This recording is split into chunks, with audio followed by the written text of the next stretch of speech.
want to talk about Devin the Dream Haney, man. I mean, I spoke about him quite a bit, giving him some props on this channel, but I want to talk a little bit more about him. And why I think Devin Haney is a rare breed in boxing. When you see a fighter that young like Devin Haney, you see how he's already moving. From what I can see, it looks like he's a throwback style fighter. He has a throwback mentality, in a sense. Today, a lot of more fighters are more financially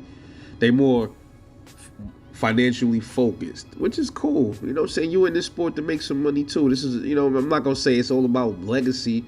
Shit, man, you want the biggest bags possible, man. You in the ring risking your life.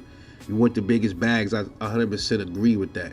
But lots of times, a lot of fighters, they hold money over everything else, and I don't really agree with that, man. I mean, even though you're in the sport to make money, you gotta respect everything else that comes with the sport. You gotta respect the legacy. Being the best, trying to fight the best, not trying to skirt around the best, and trying to make easy fights for yourself your whole career. I don't really, you don't get no respect from me for doing that. And I think Devin Haney is challenging himself. I think he's pushing the envelope, and I think he's setting the tone for a lot of up and comers to be like, listen, you got to bet on yourself, man. Because if you don't, nobody else will. You got to bet on yourself.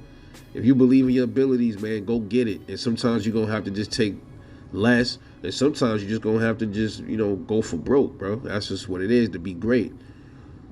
Floyd's done it, like I said. Other fighters have done this as well. Sometimes, you got to check the short end of the stick to get the whole stick. It's how it is. So when I watched Devin Haney move against Kambosos, knowing Cam got all the belts, right? At the time, he had most of the belts. Dev had his WBC belt. Cam was in the driver's seat. He was the man. He beat the man, okay, that had the straps. And now Cam is the man. And Devin realized, like, yeah, I want them belts. I want to be undisputed. In order for me to be undisputed, it looked like this guy's giving me a difficult time trying to, because Cam was trying to put all kind of obstacles in front of Dev, bro. And Dev was just jumping over the obstacles like, no, that's all right. I'll take this. I'll take that. They lowballed him, and he called a bluff and said, okay, I'm going to take it. He took lower than expected and won. And I believe he was, still in the second fight, same thing. Took 3 fights with the rank for him to get what he had to get. And Devin is going, he's shooting up, bro. He's elevating. Y'all might talk about his punching power ain't there, and some people call him chinny. I don't think he's chinny, but a lot of people call him chinny. They say he don't really have punching power. I believe at 140 he's gonna be more powerful, but that's remains to be seen. But that's just what I think. Just watching him box. See, when I watch Devin Haney box at 135, I can see. I look at him. I can plant him in 140, and I can see his style. And him hurting a lot of people up there. I can see it. I don't know if everybody else see that, but that's what I get from Devin Haney's style. And I watch him punch Kambosos and whoever he punched, and I'm like, can you imagine if he was at 140 pounds doing that? And I tell people, man, a lot of people don't understand that 5 pounds is a difference. That's a lot. That's 5 pounds you don't got to cut. You don't have to waste so much of your energy trying to cut that 5 pounds, and it's closer to his walk-around weight. He's naturally going to be more punch resistant, in my opinion, and he's going to be naturally stronger. His punching power might start to bloom more at 140. He's still young, and people forget this. And I see how he's moving in boxing. I love how he's taking it.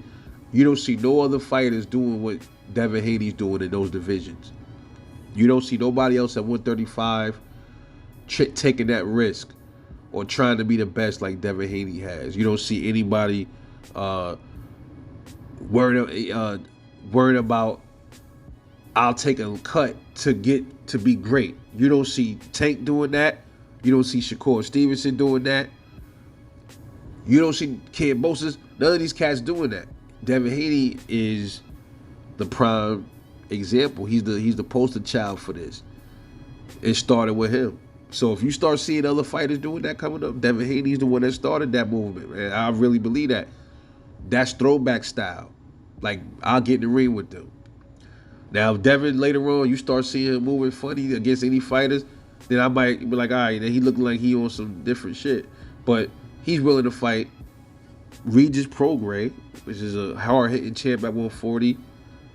And Tiafimo is now coming out running his mouth with his fake retirement and all that. Now he's pretty much pressing after Devin Haney now, after he ran and hightailed it out of 135. And maybe him too. Maybe he was going through some things. Maybe his weight maybe he feel better at 140. I don't know. But Devin is clearly looking to go through the storm. And his resume gonna look crazy, man. I think he's gonna have one of the most solid resumes at 135. I think when Tank retires, Shakur retires, Devin retires, Ryan Garcia, all of those young boys right there, I think Devin Haney's gonna have the best resume out of all of them. Tank is 27 years old. He should have been fighting Devin. He should have been fought like a Teofimo Lopez. Come on, man. So Tank is supposed to be more advanced than these young dudes, and they're fighting better in competition than Tank is. T.O. and Devin's resume is way better than Tank's. Shakur Stevenson, he's moving up.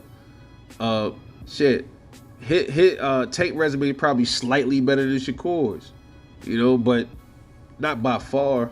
So I really appreciate Devin Haney. He's a rare breed.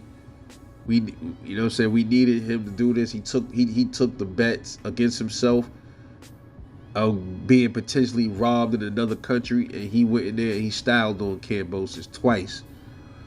Like I said, talk what you may about his punching power, but listen, his style, whatever, it might not be fan friendly. I like watching him fight, And however he got to win, he got to win. Nobody ever said he got to win how you want him to win so he can please you. You know what I'm saying? Like, he's the one in there getting punched. He's the one in there taking the risk. There's different strokes for different folks. Some people like to see the sweet science. Some people like to see brawls. I like both. So I don't sneeze at either one. Shout out to Devin Haney for being a rare breed. Trendsetter, you heard? Anyway, let me know what y'all think. This is Rebel Life Boxing. Catch y'all later.